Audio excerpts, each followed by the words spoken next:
Hello everyone. आज हम next topic पे चलते हैं। लास्ट टॉपिक जो था वो हमारा क्या था, गैल्वेनिक सेल का पूरा रिप्रेजेंटेशन यानी कि पूरा कंस्ट्रक्शन पार्ट हमने पढ़ लिया था। गैल्वेनिक सेल को पढ़ लिया, उसका कंस्ट्रक्शन पार्ट पढ़ लिया, यानी कि हमने शार्ट ब्रिज तक पूरा कंप्लीट पढ़ लिया था। आज हम जिस टॉपिक के बारे में बात करने वाले हैं वो है इलेक्ट्रोड पोटेंशियल। बहुत इंपॉर्टेंट टॉपिक है बच्चों, electrode potential very very important है। बहुत बहुत ज्यादा इंपॉर्टेंट टॉपिक है, क्योंकि जो न्यूमेरिकल्स आपको सोल्व कर रहे हैं ना, वो इलेक्ट्रोड पोटेंशियल वैल्यूज के हिसाब से ही सोल्व करने होंगे। ठीक है, अब हम बात करेंगे कि इलेक्ट्रोड पोटेंशियल है क्या। जहां भी सेपरेशन ऑफ चार्ज हो जाए, सेपरेशन ऑफ चार्ज, कहने का मतलब है कि मान लो जैसे आप फिजिक्स में देखते हो, कैपेसिटर दो प्लेट्स होती हैं, ठीक है, एक पॉजिटिवली चार्ज होती है, दूसरी नेगेटिवली चार्ज होती है, यानी इनके बीच में सेपरेशन ऑफ चार्ज हो जाता है। इसी वजह से वहां क्या डेवलप होता है, पोटेंशियल डेवलप होता है। और ऐसे ही सेम हम इलेक्ट्रोकेमिकल सेल्स में भी पोटेंशियल की बात करते हैं कि वहां इलेक्ट्रोड जो पोटेंशियल होता है, यानी इलेक्ट्रोड के ऊपर चार्ज सेपरेशन की वजह से इलेक्ट्रोड पोटेंशियल का डेवलपमेंट होता है। अब ध्यान देना, पीछे जो हमने सेल बनाया था, ठीक है, जो हमने सेल की कंस्ट्रक्शन की थी गैल्वेनिक सेल की, मैं वही लिख रहा हूं दोबारा फिर से यहाँ, ठीक है, उसी को डिस्कस करते चलेंगे और उसी के हिसाब से इस पूरे कॉन्सेप्ट को समझें कि होगा कैसे और क्या होता है, होगा कैसे, इस चीज को हम समझेंगे। देखो, जो सेल था, हमने क्या किया था, हमने एक सेल कंस्ट्रक्ट कर लिया था, दो चेंबर बनाए थे, यानी दो कंटेनर लिए थे, ठीक है। पहले में एक रोड डाला था, रोड किसका था भाई, जिंक का रोड था। किसका था, जिंक मेटल का रोड था, ठीक है। और इसको सॉल्यूशन से भर दिया था। सॉल्यूशन कौन सा था, जिंक का ही सॉल्यूशन लिया था, aqueous solution of zinc sulphate डाल दिया था। इस साइड भी एक इलेक्ट्रोड डाला था, ठीक है, और ये इलेक्ट्रोड कौन सा था, कॉपर का। और जो सॉल्यूशन इस साइड भरा था वो कौन सा था, कॉपर सल्फेट का ही एक्वस सॉल्यूशन हमने इस साइड भरा था। याद रखना भाई, जितना हमने लास्ट लेक्चर में किया था, अभी तो सिर्फ उसी का रिकैपिचुलेशन चल रहा है, ठीक है। हमने क्या किया था, इसको एक्सटर्नल सोर्स से कनेक्ट कर दिया था। मान लो मैंने वोल्टमीटर से कनेक्ट किया, कोई भी source, external source of electricity है, उससे हम इसको कनेक्ट कर देंगे ताकि हमें इलेक्ट्रिसिटी यानी इलेक्ट्रॉन का फ्लो पता चल सके। अब देखो बात क्या है कि हमने क्या देखा था कि प्रोसेस हो क्या रहा था इस सेल में, क्या हो रहा था कि जिंक के मेटल के एटम्स जो थे वो अपने इलेक्ट्रॉन छोड़ रहे थे यहाँ इलेक्ट्रोड पे, और ये जा रहे थे सॉल्यूशन में जिंक 2+ की फॉर्म में, जिंक 2+ आयन की फॉर्म में जा रहे थे। और यहां से कॉपर 2+ आयन निकल के जा रहे थे कहां, इलेक्ट्रोड पे। यहां कौन सा चार्ज डेवलप हो रहा था, इलेक्ट्रोड पे डेवलप हो रहा था कौन सा चार्ज, नेगेटिव चार्ज। इसी वजह से, क्यों, क्योंकि जिंक मेटल ने अपने, जिंक एटम ने अपने इलेक्ट्रॉन इस इलेक्ट्रोड पर छोड़े और खुद आयन की फॉर्म में यहां चला गया। और इस इलेक्ट्रोड को हमने क्या कहा था, नेगेटिव इलेक्ट्रोड, और ये कौन सी थी, एनोड पोर्शन। और यहां क्या हो रहा था, पॉजिटिव चार्ज डेवलप हो रहा था इलेक्ट्रोड पे, और इसको हमने क्या बोला था, पॉजिटिव पोर्शन, और इसको क्या बोला, कैथोड इलेक्ट्रोड, कैथोड वाला टर्मिनल था, ठीक है। अब हुआ क्या कि जैसे जैसे ये पॉजिटिव चार्ज सॉल्यूशन में बढ़ता गया, यानी इसके आसपास, इलेक्ट्रोड के आसपास पॉजिटिव चार्ज की कंसंट्रेशन बढ़नी शुरू हो गई। अब जैसे ही पॉजिटिव चार्ज की कंसंट्रेशन यहां बढ़ी, यानी सॉल्यूशन में पॉजिटिव चार्ज और इलेक्ट्रोड पर नेगेटिव चार्ज, सॉल्यूशन में पॉजिटिव चार्ज और इलेक्ट्रोड पे क्या, नेगेटिव चार्ज, तो ये जो इलेक्ट्रॉन इसने छोड़े इसके ऊपर, ये इनको जाने नहीं दे रहा था। लेकिन एक चीज हम ये भी तो देख सकते हैं ना, हम इस वे से भी देख सकते हैं कि यहां पॉजिटिव और नेगेटिव चार्ज का सेपरेशन हुआ, और जैसे ही चार्ज सेपरेशन हुआ तो इस इलेक्ट्रोड पे पोटेंशियल का जनरेशन हुआ, यानी पोटेंशियल जनरेट हुआ। सेम ऐसे ही इस साइड वाली इलेक्ट्रोड पे क्या होगा, सॉल्यूशन क्या होगा, नेगेटिवली चार्ज होना शुरू हो जाएगा, है ना, सॉल्यूशन क्या होगा, नेगेटिवली चार्ज हो जाएगा। और जो इलेक्ट्रोड पोटेंशियल है चार्ज सेपरेशन की वजह से यहां भी जनरेट होगा। दोनों तरफ क्या क्या हो रहा है, मेन बात क्या हो, क्या रहा है, यहां क्या था, जिंक मेटल, ठीक है, 2 इलेक्ट्रॉन लूज कर रहा था और जिंक 2+ में कन्वर्ट हो रहा था, ठीक है, यही प्रोसेस हो रही थी। यहां क्या है, copper 2 plus ion 2 electron gain कर रहे थे और कॉपर में कन्वर्ट हो रहे थे। ये तो हमने देख लिया कि ऐसा ऐसा यहाँ पे हो रहा था, ये तो इतनी बात थी कि ये ऐसा हो रहा था। अब यहाँ आयंस जो थे सॉल्यूशन में वो आएंगे, यानी जिंक 2 प्लस सॉल्यूशन में आ रहे हैं और कॉपर 2 प्लस सॉल्यूशन से रोड पे जा रहे हैं। अब एक चीज जो यहाँ पर देखने को मिलेगी वो क्या होगी कि इस वजह से, क्योंकि आयन इसके अंदर आते जा रहे हैं, जिंक की रोड का साइज डिक्रीज होना शुरू हो जाएगा यहाँ, यानी जिंक की रोड का साइज, यानी जिंक की रोड है वो पतली होनी शुरू हो जाएगी, यानी उसका वेट क्या हो जाएगा, डिक्रीज हो जाएगा। वेट क्या हो जाएगा, डिक्रीज हो जाएगा। यहां कॉपर मेटल डिपॉजिट कर रहा है किसके ऊपर, इस रोड के ऊपर, तो यानी यहां पर वेट क्या हो जाएगा, बढ़ जाएगा, इंक्रीज हो जाएगा। यहां तो आयन सॉल्यूशन में जा रहे थे तो वेट डिक्रीज हो रहा था, यहां सॉल्यूशन से आयन जा रहे हैं रोड के ऊपर तो वेट क्या होगा, रोड का बढ़ जाएगा। इन सब पूरी प्रोसेस को या फिर जो यहां इलेक्ट्रोड पोटेंशियल जनरेट हो रहा है उसको हम कैसे समझ सकते हैं, दो टर्म्स हम यहां पे यूज करते हैं, दो टर्म्स हम यहां पे यूज करते हैं। वो क्या होता है, देखो पहली टर्म है सॉल्यूशन प्रेशर, सॉल्यूशन प्रेशर, ठीक है। अब इसके बेस पे हम देखते हैं कि क्या हो रहा है। सॉल्यूशन प्रेशर का मतलब क्या है, यहां पर सॉल्यूशन प्रेशर का मीनिंग क्या है, क्या मीन है सॉल्यूशन प्रेशर का। सॉल्यूशन प्रेशर वो टेंडेंसी है सॉल्यूशन की जो कन्वर्ट करती है मेटल आयन को, मेटल को उसके आयंस में, मेटल एटम को उसके आयंस में, that tendency which converts metal atom into its ions, उसको बोलते हैं सॉल्यूशन प्रेशर। पहली चीज बता रहा हूं कि सॉल्यूशन प्रेशर क्या है कि that tendency which converts metal atom into its ion, जो वो टेंडेंसी जो मेटल एटम को उसके आयन में कन्वर्ट करे। और कहां हो रहा है, दोनों हाफ सेल में से कहां मेटल एटम अपने रेस्पेक्टिव आयन्स में जा रहा है, जिंक वाला, जिंक का एटम रेस्पेक्टिव आयन में जा रहा है। इसका मतलब क्या है, यहां जो सॉल्यूशन है उसका प्रेशर इतना ज्यादा है कि वो क्या कर रहा है, इस रोड से एटम को अपने अंदर खींच रहा है। यानी जिंक वाला जो जिंक सल्फेट वाला सॉल्यूशन है इसका सॉल्यूशन प्रेशर इतना ज्यादा है, यानी इसका प्रेशर इतना ज्यादा है कि जिंक रोड से एटम को खींचेगा और आयन की फॉर्म में अपने अंदर डिसॉल्व कर लेगा। सिंपल है, यही चीज मैंने यहां लिखी है कि सॉल्यूशन प्रेशर क्या होता है, वो टेंडेंसी है which converts metal atom into its ion, जो मेटल एटम को अपने आयन में कन्वर्ट करे। उसके बाद दूसरी चीज, उस सेल में क्या हो रहा है, नेक्स्ट सेल में, तो सेकेंड थिंग क्या है उसको हम बात करेंगे। तो वो क्या है, यहां तो सॉल्यूशन प्रेशर की बात की, वहां क्या होगा, वहां होगा ओस्मोटिक प्रेशर, ओस्मोटिक प्रेशर। और ये दोनों चीजें आप लोग कहां पढ़ चुके हैं, सॉल्यूशन वाले चैप्टर में।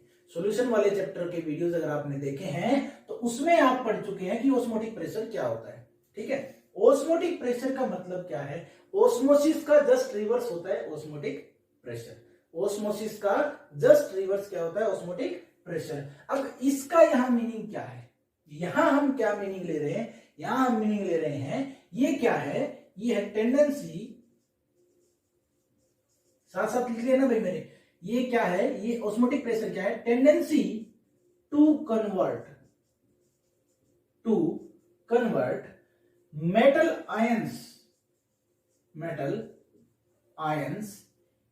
इनटू इट्स मेटल, यानी मेटल आयन को उसके मेटल एटम में कन्वर्ट करने की जो टेंडेंसी है उसको हम क्या बोल रहे हैं, ऑस्मोटिक प्रेशर। और उसी के बेस पे हम इन दोनों में जहां इलेक्ट्रोड पोटेंशियल का जनरेशन हो रहा है उस इलेक्ट्रोड पोटेंशियल के जनरेशन को हम पूरा एक्सप्लेन भी करने वाले हैं कि क्यों हो रहा है, इलेक्ट्रोड पोटेंशियल जनरेट ही क्यों हो रहा है। अब देखो पहली कंडीशन जो इलेक्ट्रोड पोटेंशियल के लिए चाहिए, कंडीशन क्या होगी इलेक्ट्रोड पोटेंशियल जनरेट करने के लिए, वो कंडीशन मैं बात कर रहा हूं। पहली कंडीशन तो ये चाहिए होगी कि सेपरेशन ऑफ चार्ज होना चाहिए, सेपरेशन ऑफ चार्ज होना चाहिए, जो कि यहाँ हमें साफ दिखाई दे रहा है, यहाँ पॉजिटिव चार्ज यहाँ नेगेटिव चार्ज, यहाँ पॉजिटिव चार्ज यहाँ नेगेटिव चार्ज, यानी चार्ज का सेपरेशन है तो दोनों जगह इलेक्ट्रोड पोटेंशियल तो जनरेट होगा ही। यानी पोटेंशियल के जनरेशन के लिए जो पहली कंडीशन है वो क्या होनी चाहिए, सेपरेशन ऑफ चार्ज, यानी चार्ज वहां पे सेपरेट होना चाहिए, यानी चार्ज का सेपरेशन होना चाहिए। दूसरी कंडीशन जो इंपॉर्टेंट है वो भी क्या है, दोनों ही मोस्ट इंपॉर्टेंट कंडीशन है इसकी। दूसरी कंडीशन क्या है कि हमें सॉल्यूशन भी उसी मेटल का लेना है जिसकी हमने रोड डाली है। कहने का मतलब क्या है, जो road and solution should be of same metal, यानी अगर पोटेंशियल जनरेट कब होगा, पोटेंशियल तभी जनरेट हो पाएगा जब हम जिस मेटल की रोड ले रहे हैं उसी मेटल का हम सॉल्यूशन यहां भरेंगे इस सेल में, तभी पोटेंशियल जनरेट होगा, अदरवाइज यहां पर पोटेंशियल जनरेट नहीं होगा। जिंक की रोड ले रहे थे, यहां हमने जिंक सल्फेट लिया, यहां कॉपर की रोड ले, हमने इसका कॉपर का ही सॉल्यूशन लिया, वो क्या था, कॉपर सल्फेट लिया। यानी कि दो इसेंशियल कंडीशन है, पहला सेपरेशन ऑफ चार्ज चाहिए, दूसरा जो रोड और सॉल्यूशन दोनों भी सेम मेटल के होने चाहिए। अब हम इसके बारे में डिस्कस करेंगे कि इनसे कैसे बता सकते हैं। यहां तो मैंने एक्सप्लेन कर दिया कि सॉल्यूशन का प्रेशर ज्यादा है तो वो एटम को अपने अंदर खींच रहा है आयंस की फॉर्म में, ठीक है। इसी वजह से क्या हो रहा है, यहाँ पे इलेक्ट्रोड पोटेंशियल जनरेट हो रहा है क्योंकि पॉजिटिव चार्ज बढ़ रहा है या नेगेटिव चार्ज था, ठीक है। इलेक्ट्रॉन वहां छोड़ेगा मेटल और आयन की फॉर्म में यहां चला जाएगा। ये तो हो रहा है सॉल्यूशन प्रेशर के ज्यादा होने की वजह से। यहां क्या है कि ऑस्मोटिक प्रेशर ज्यादा होता है, सॉल्यूशन प्रेशर से ऑस्मोटिक प्रेशर ज्यादा होता है, इसीलिए रिवर्स प्रोसेस होता है। तब क्या होगा कि आयंस जो होंगे वो सॉल्यूशन में से निकल के कहां जाएंगे, रोड पर जाएंगे। और जब ऑस्मोटिक प्रेशर ज्यादा होगा तो आयन क्या करेंगे, सॉल्यूशन में से निकल के जाएंगे, रोड पर जाएंगे और मेटल के रूप में डिपॉजिट होंगे। इसी वजह से इस हाफ सेल में तो वेट डिक्रीज होता है रोड का और इस हाफ सेल में वेट क्या होता है, इंक्रीज होता है। अब इसी चीज को हम दो केस में पढ़ेंगे, देखते हैं कि कैसे सॉल्यूशन और ऑस्मोटिक प्रेशर की टर्म में पढ़ने वाले हैं। दो केस बनेंगे, उससे पहले क्या करो, एक जबरदस्त सा स्क्रीनशॉट ले लो, ठीक है।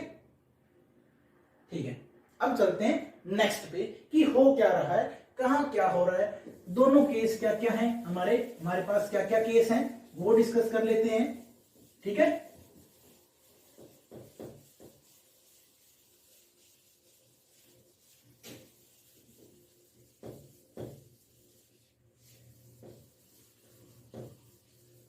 दो केस बनते हैं भाई इसमें, दो केस, उन्हीं से पूरा जो पोटेंशियल वाला जो कॉन्सेप्ट है वो समझा दूंगा पूरा का पूरा। दो केस होंगे, पहला केस 1 यहां लिख रहा हूं, केस 2 यहां लिख रहा हूं, ठीक है। दोनों को बीच में से डिवाइड कर दिया, केस 1 इधर, केस 2 उधर, ठीक है।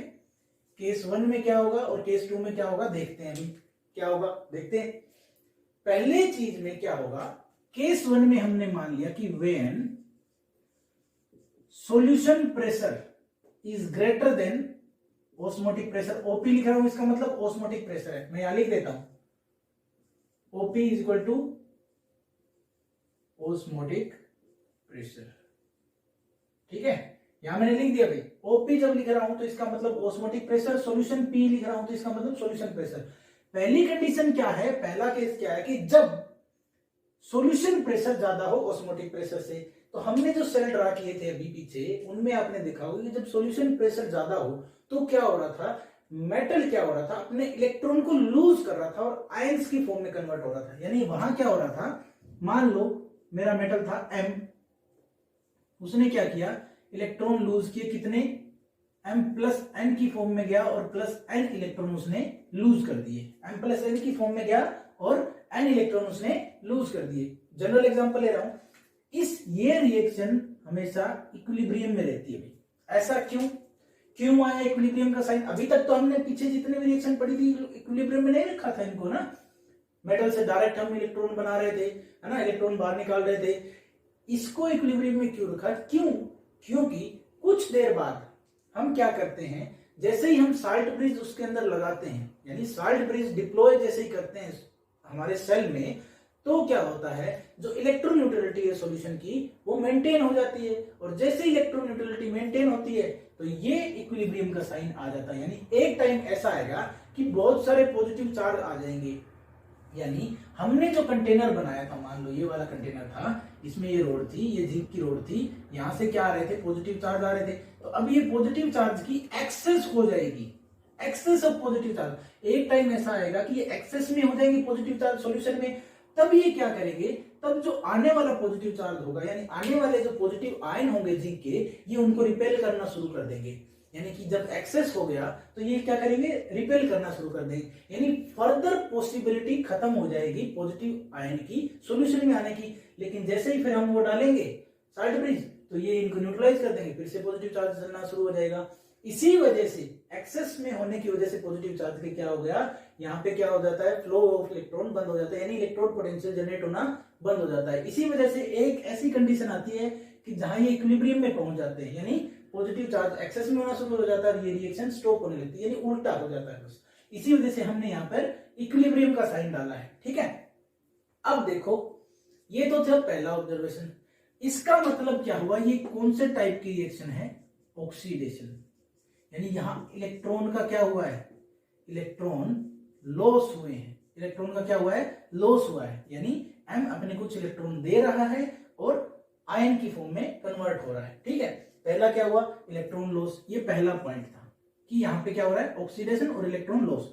दूसरा पॉइंट क्या था कि इसका वेट डिक्रीज होगा, किसका, रोड का, यानी जो रोड हमने ली थी, ये वाली रोड, क्योंकि अब यहां से मेटल एटम निकल के जा रहे हैं सॉल्यूशन में, इसका मतलब क्या हुआ कि वहां तो मेटल एटम अब कम होते जा रहे हैं, इसका मतलब क्या हुआ कि रोड का वेट डिक्रीज हो रहा है। ये तो था पहला और दूसरा ऑब्जर्वेशन। तीसरा क्या था कि जो इलेक्ट्रोड पोटेंशियल यहां पर जनरेट हो रहा था, जो इलेक्ट्रोड, ईपी लिख रहा मतलब इलेक्ट्रोड पोटेंशियल है, जो इलेक्ट्रोड पोटेंशियल यहां जनरेट हो रहा था, चूंकि वो ऑक्सीडेशन हाफ सेल में हो रहा था, इसलिए उसको क्या बोला गया, ऑक्सीडेशन पोटेंशियल। क्या बोला गया, ऑक्सीडेशन पोटेंशियल बोला गया। ध्यान से देख लेना भाई, पहले क्या हुआ, एक्सेस में थे, अब इस पूरे डायग्राम को मैं कहां बना देता हूं, यही बना देता हूं, इसके नीचे ही, ठीक है। मेरे पास ये था, सॉल्यूशन था, मेरे पास ये रोड थी, ठीक है, जिंक की रोड थी, ये जिंक आयन, जिंक 2+ की फॉर्म में सॉल्यूशन में जा रहा था, यहाँ पे पॉजिटिव चार्ज जा रहा था एक्सेस में, यहाँ पे नेगेटिव चार्ज था, चार्ज का सेपरेशन हुआ, पॉजिटिव चार्ज एक्सेस में जा रहे थे, लास्ट में क्या हो जाएगा, अब क्योंकि नेगेटिव चार्ज था यहाँ पे एनोड बना, और एनोड पे हमेशा क्योंकि जिंक इलेक्ट्रॉन लूज कर रहा है, तो यहाँ पे क्या हुआ, ऑक्सीडेशन हुआ, और इसी वजह से यहाँ जो पोटेंशियल जनरेट हो रहा है उसको हम क्या बोल रहे हैं, ऑक्सीडेशन पोटेंशियल भी बोल रहे हैं। इसी वजह से इसको ऑक्सीडेशन पोटेंशियल बोलते हैं। अब देखते हैं दूसरा केस, जिसके अंदर क्या होगा, when solution pressure is less than osmotic pressure, osmotic pressure यानी ओपी से, सॉल्यूशन प्रेशर जब लेस होगा, किससे, ऑस्मोटिक प्रेशर से। अब इसका उल्टा केस चलेगा, रिवर्स वाला, यानी दूसरे हाफ सेल को एक्सप्लेन करने जा रहा हूं मैं, दूसरे हाफ सेल को एक्सप्लेन करने जा रहा हूं, तो पहली चीज वहां पे क्या होगा, वहां पे क्या होगा, सॉल्यूशन में से, फिर से मैं सेल नीचे ड्रा कर रहा हूं, इसका दूसरे हाफ सेल का सेल नीचे ड्रा कर रहा हूं, मेरे पास ये कॉपर का इलेक्ट्रोड था, ठीक है, कॉपर का इलेक्ट्रोड मैंने यहां ड्रॉ कर दिया, सॉल्यूशन में से कॉपर 2+ आयन निकल के जा रहे हैं, कहां पे जा रहे हैं, रोड पे जा रहे हैं। यहाँ पे बाहर कौन सा, रोड के ऊपर कौन सा चार्ज था, पॉजिटिव, और बाहर कौन सा चार्ज था, नेगेटिव, ठीक है, नेगेटिव चार्ज जनरेट हो रहा है, यानी सेपरेशन ऑफ चार्ज तो यहां भी हो रहा है, ठीक है, सेपरेशन ऑफ चार्ज हो रहा है। कॉपर 2+ आयन यहाँ क्या कर रहे हैं, Cu2+ आयन 2 इलेक्ट्रॉन को गेन कर रहे हैं, जो जिंक मेटल ने छोड़े थे, और किस में कन्वर्ट हो रहे हैं, कॉपर में कन्वर्ट हो रहे हैं। अब ध्यान रखना, ये रिएक्शन भी इक्विलिब्रियम में है, याद रखना, ये रिएक्शन भी इक्विलिब्रियम में है, कब तक, जब तक कि हम साल्ट ब्रिज नहीं लगा देते हैं, साल्ट ब्रिज लगाते ही इक्विलिब्रियम साइन हट जाता है, सिंपल है, ठीक है। और यहां हो क्या रहा है, रिडक्शन हो रहा है, और रिडक्शन हो रहा है क्यों, क्योंकि यहाँ पे गेन ऑफ इलेक्ट्रॉन है, क्या है, गेन ऑफ इलेक्ट्रॉन है। इसका मतलब यहाँ क्या हो रहा है, रिडक्शन हो रहा है, और रिडक्शन होने की वजह से क्या है, दूसरा पॉइंट हमारे यहाँ क्या आता है, क्योंकि कॉपर आयन ज्यादा की डिपॉजिट हो रहे किस पे, इलेक्ट्रोड पे, इसका मतलब क्या है, वेट ऑफ इलेक्ट्रोड क्या हो रहा है, इंक्रीज हो रहा है। WT का मतलब वेट, और मैं क्या लिख रहा हूं, वेट ऑफ इलेक्ट्रोड क्या हो जाएगा, इंक्रीज हो जाएगा, इंक्रीज यानी कि अप, वेट क्या हो जाएगा, इंक्रीज हो जाएगा इलेक्ट्रोड का, जो रोड है हमारी उसका, ये वाली इलेक्ट्रोड है जो रोड हमने डाली है कॉपर की, उसका वेट क्या हो जाएगा, इंक्रीज हो जाएगा। इसके बेसिस पे हम तीसरा पॉइंट क्या बोलेंगे कि यहां जो पोटेंशियल डेवलप हुआ है, इस केस में जो पोटेंशियल डेवलप हुआ है, क्योंकि ये पोटेंशियल किस पे डेवलप हुआ है, रिडक्शन हाफ सेल में, क्योंकि यहाँ पे रिडक्शन हो रहा है, ये रिडक्शन हाफ सेल है, तो इस रिडक्शन हाफ सेल पे पोटेंशियल जनरेट होने की वजह से इस इलेक्ट्रोड पोटेंशियल को हम क्या बोलते हैं, रिडक्शन पोटेंशियल। क्या बोलते हैं, रिडक्शन पोटेंशियल। टर्मिनोलॉजी को ध्यान रखना भाई, ठीक है। अभी दोनों केस मैंने डिस्कस कर लिए हैं, दोनों केस किसके बेस पे, सॉल्यूशन प्रेशर और ऑस्मोटिक प्रेशर के बेस पे। एक में यानी लेफ्ट साइड वाले सेल के लेफ्ट साइड वाले हिस्से में क्या था, सॉल्यूशन प्रेशर ज्यादा था, राइट साइड वाले हिस्से में क्या था, ऑस्मोटिक प्रेशर ज्यादा था। दोनों एक दूसरे के क्या है, रिवर्स है, ठीक है। जो प्रोसेस हो रही थी लेफ्ट साइड में क्या हो रहा था, ऑक्सीडेशन हो रहा था, यानी इलेक्ट्रॉन का लॉस हो रहा था, उसी वजह से क्या हो रहा था, वेट क्या हो रहा था इलेक्ट्रोड का, डिक्रीज हो रहा था। और वहां पे जो पोटेंशियल जनरेट, क्योंकि वहां ऑक्सीडेशन हो रहा था इसलिए उसको ऑक्सीडेशन पोटेंशियल बोला। इसका रिवर्स उल्टा क्या हो रहा था, यहाँ पे हो रहा था, यहाँ वेट इंक्रीज हो रहा था, रिडक्शन था, इसलिए इसको रिडक्शन पोटेंशियल बोल दिया। अब चलते हैं कि इसको हम, अभी तक तो हमने इनको दोनों सेल में देखा, ऐसे हम इनको अलग अलग हाफ सेल में भी देख सकते थे और वो भी जनरलाइज तरीका था। लेकिन अब हम क्या करते हैं, हमने पूरा कॉन्सेप्ट देख लिया है, अब तुम लोग एक काम करो, जल्दी से इसका स्क्रीनशॉट ले लो और इसको कॉपी में नोट डाउन कर लो, ठीक है, हो गया। अब मैं इसको रब करने जा रहा हूं, इसके बाद हम निकालेंगे इलेक्ट्रोड पोटेंशियल कैसे कैलकुलेट करते हैं, फॉर्मूला क्या है इलेक्ट्रोड पोटेंशियल का, क्या फॉर्मूला है उसको देखेंगे जरा, ठीक है। इलेक्ट्रोड पोटेंशियल का फॉर्मूला देखेंगे कि क्या हो रहा है, इलेक्ट्रोड पोटेंशियल का फॉर्मूला कैसे कैसे हम कैलकुलेट करेंगे, क्योंकि फॉर्मूला ही तो हमें काम आने वाला है। ये तो सिर्फ कॉन्सेप्ट था, यानी ये थ्योरेटिकल कॉन्सेप्ट था कि इलेक्ट्रोड पोटेंशियल आया कहां से, कैसे आया इलेक्ट्रोड पोटेंशियल। मैंने दोनों पॉइंट ऑफ व्यू बता दिए, सॉल्यूशन प्रेशर वाला भी, ऑस्मोटिक प्रेशर वाला भी। और अब मैं बताने जा रहा हूं कि इलेक्ट्रोड पोटेंशियल कैलकुलेट कैसे करना है। देखो, हाफ अगर सेल की बात करें तो मैं क्या कर रहा हूं, मेरे पास हाफ सेल है, मान लो मैंने एक इलेक्ट्रोड ले ली से एम की, एम मेटल है, ठीक है। एम मेटल क्या हो रहा है, सॉल्यूशन में डिपॉजिट हो रहा है और एम एन प्लस आयंस दे रहे हैं, है ना। एम मेटल क्या दे रहे हैं, एम एन प्लस आयंस दे रहे हैं, यानी यहाँ पे पॉजिटिव चार्ज जनरेट हो रहा है एक्सेस में सॉल्यूशन में, और इलेक्ट्रॉन इस पे छोड़े हैं इन्होंने, यानी इलेक्ट्रोड पे क्या हो रहा है, नेगेटिव चार्ज जनरेट हो रहा है। सिंपल सी बात है, मेरी इलेक्ट्रोड क्या है, नेगेटिव, एनोड, सिंपल है। यहाँ सेपरेशन ऑफ चार्ज है, ऑक्सीडेशन हो रहा है, इसीलिए हम यहाँ पे इस पोटेंशियल को क्या बोलेंगे, ऑक्सीडेशन पोटेंशियल बोलेंगे। सेम ऐसा ही मेरे पास दूसरा हाफ सेल भी होगा, अलग से पढ़ रहे हैं दोनों ही चीजों को, अगर दोनों को अलग अलग से भी पढ़ लें तो भी कोई दिक्कत नहीं है, सेम ही रिजल्ट आएगा हमारे पास। दूसरे में क्या है, फिर से हमने रोड ले ली, ये रोड मेरी फिर से मान लो एम की है, ठीक है, एम की है। यहां से क्या होगा, सॉल्यूशन में से एम एन प्लस यानी आयंस जाएंगे यहाँ पे और किस में कन्वर्ट हो जाएंगे, मेटल में कन्वर्ट होंगे। ये कौन सी होगी, पॉजिटिव, क्योंकि यहाँ पॉजिटिव साइन है। सॉल्यूशन में क्या होगा, नेगेटिव चार्ज एक्सेस में रहेगा। जितनी चीजें हमने अभी पढ़ी है बस उन्हीं चीजों को मैं दोबारा लिख रहा हूं, ठीक है। अब हम क्या करेंगे, इस सर्किट को कंप्लीट कर देते हैं। कोई अप्लायंस लगा दिया, सर्किट कंप्लीट हो गया, ठीक है। जैसे ही अप्लायंस लगाया, अलग अलग सेल पे जो इलेक्ट्रोड पोटेंशियल जनरेट हुआ हमने दोनों सेल पे देख लिया, रिडक्शन हाफ सेल पे भी, ऑक्सीडेशन हाफ सेल पे भी जो पोटेंशियल जनरेट हुआ हमने देख लिया दोनों को ही। अब हमें क्या करना है, हमें क्या करना है, दोनों हाफ सेल का पोटेंशियल अगर हम जोड़ दें तो हमारे पास पूरे सेल का ईएमएफ आ जाएगा, है ना। यानी EMF of cell, E cell अगर निकालना है तो कैसे निकालेंगे, दोनों हाफ सेल का पोटेंशियल जोड़ दो तो ईएमएफ ऑफ सेल आ जाएगा।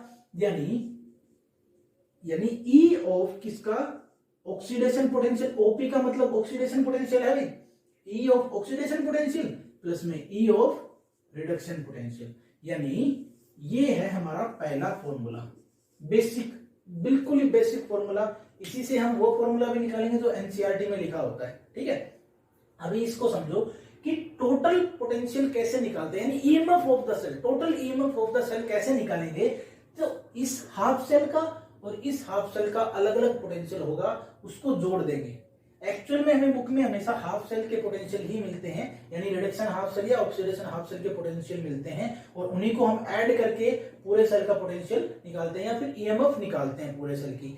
अब देखना इसके बाद, चूंकि यहां क्या हो रहा है, ऑक्सीडेशन हो रहा है, इसीलिए मैं इसको क्या लिख सकता हूं, एनोड, यानी इलेक्ट्रोड पोटेंशियल यानी ऑक्सीडेशन पोटेंशियल ऑफ एनोड और रिडक्शन पोटेंशियल ऑफ कैथोड, यानी कैथोड पे रिडक्शन होता है, तो मैं ये लिख सकता हूं ना, एनोड और कैथोड स्पेसिफाई करते हैं इसी फॉर्मूले में। अब मैं एक बात बोलना चाहता हूं जो आपको पता भी होगी कि oxidation potential, E of oxidation potential यानी ईएमएफ ऑफ ऑक्सीडेशन पोटेंशियल हमेशा क्या होती है, minus E of reduction potential, हमेशा क्या होती है, minus E of reduction potential, यानी ये हमेशा एक दूसरे के रिवर्स होते हैं। हमें पता ही है, हम देख ही रहे हैं, उल्टा है। यहां तो क्या है, आयंस यहां आ रहे हैं और यहां से क्या है, आयंस से मेटल में कन्वर्ट हो रहा है, यानी रिवर्स प्रोसेस है। इसका मतलब क्या है, अगर मैं इसका इलेक्ट्रोड पोटेंशियल ले लूं, यानी इलेक्ट्रोड पोटेंशियल एनोड का ले लूं, तो वो किसके इक्वल हो जाएगा, उसके minus of reduction potential of anode के इक्वल हो जाएगा, ये मैं कह सकता हूं।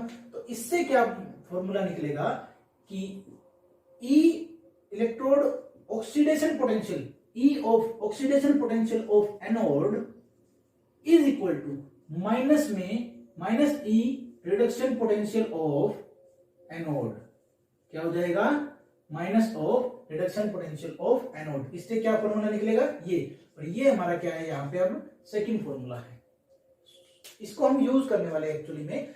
अब देखो सिंपल सी बात है, ऑक्सीडेशन पोटेंशियल किसी इलेक्ट्रोड का, यानी इसी इलेक्ट्रोड का ऑक्सीडेशन पोटेंशियल किसके इक्वल होगा, इसी इलेक्ट्रोड के नेगेटिव ऑफ रिडक्शन पोटेंशियल के इक्वल हो जाएगा। सिंपल है, क्योंकि अपोजिट होता है एक दूसरे के, सिंपल।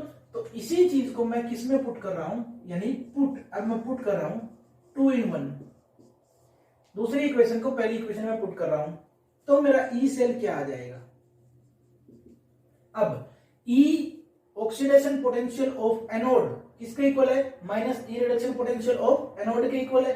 तो मैं क्या कर रहा हूं, पहले इस टर्म को लिख रहा हूं, ये पॉजिटिव वाली टर्म को पहले लिख रहा हूं, यानी E reduction potential of cathode, ठीक है, माइनस में, माइनस क्योंकि मुझे जोड़ना ही है और ये टर्म माइनस में थी, ठीक है, ई ऑक्सीडेशन पोटेंशियल ऑफ एनोड किसके इक्वल है, ई रिडक्शन पोटेंशियल ऑफ एनोड के माइनस के, यानी minus E reduction potential of anode. ये वो फॉर्मूला है जो आपको एनसीईआरटी में मिलता है, फाइनल फॉर्मूला किसमें मिलता है आपको, एनसीईआरटी की बुक में ये वाला फॉर्मूला लिखा मिलता है आपको, ठीक है। इसको ऐसे भी लिखते हैं, इस फॉर्मूले को ऐसे भी लिखते हैं, E cell is equal to E right minus E left, ध्यान रखना, E right minus E left भी लिखा जाता है इसको, यानी कि कहना क्या चाह रहा है, राइट में क्या है, हमने पहले टर्मिनोलॉजी, इसी वजह से मैं यहाँ पे पहले बताया था आपको कि यहाँ लेफ्ट लिखा जाता है, यहाँ राइट लिखते हैं, क्यों, ये राइट हाफ सेल है, ये लेफ्ट हाफ सेल है। इसका मतलब क्या है, ई राइट का मतलब जहां रिडक्शन हो रहा है कैथोड, यानी E reduction potential of cathode minus में ई लेफ्ट का मतलब क्या है, यहाँ ऑक्सीडेशन हो रहा है, यानी ई ऑक्सीडेशन पोटेंशियल, और ऑक्सीडेशन पोटेंशियल किसके इक्वल है, माइनस ऑफ रिडक्शन पोटेंशियल के। तो उसी चीज को हम लिख रहे हैं बिल्कुल इजीली। ये आपका लास्ट फॉर्मूला था। इलेक्ट्रोड पोटेंशियल का कॉन्सेप्ट मैं आपको समझा चुका हूं, और इस कॉन्सेप्ट को बच्चों बहुत बहुत ज्यादा इंपॉर्टेंट है, इसके बिना आपके न्यूमेरिकल सोल्व नहीं होने वाले। ये वाली इक्वेशन है जो आप यूज करेंगे जिससे आपके न्यूमेरिकल सोल्व होने वाले हैं, ठीक है। तो ध्यान रखना इस चीज का, ये आपके न्यूमेरिकल सोल्व करवाएगी। तो इन पूरी इक्वेशंस के साथ इसका स्क्रीनशॉट ले लो, ठीक है, और कॉपी में नोट डाउन कर लो। मैंने आपको समझा दिया यार कि इलेक्ट्रोड पोटेंशियल क्या होता है, क्यों जनरेट होता है। दो कंडीशन है, सेपरेशन ऑफ चार्ज, और दूसरा सेम इलेक्ट्रोड, जिस मेटल की इलेक्ट्रोड ले रहे हैं उसी मेटल का सॉल्यूशन भी हमें लेना होगा, ठीक है, तब जाके इलेक्ट्रोड पोटेंशियल क्या होगा, जनरेट होगा, ठीक है। दो पॉइंट ऑफ व्यू से पढ़ा, सॉल्यूशन प्रेशर और ऑस्मोटिक प्रेशर। सॉल्यूशन प्रेशर जब ऑस्मोटिक प्रेशर से ज्यादा हो तो ऑक्सीडेशन वाला ऑक्सीडेशन पोटेंशियल बनता है, और अगर सॉल्यूशन प्रेशर ऑस्मोटिक प्रेशर से कम हो तो रिडक्शन पोटेंशियल जनरेट होता है। दोनों को जोड़ दें तो टोटल ई सेल आ जाता है, टोटल ईएमएफ ऑफ सेल बन जाता है। अब इससे नेक्स्ट पार्ट हम करेंगे नेक्स्ट लेक्चर में।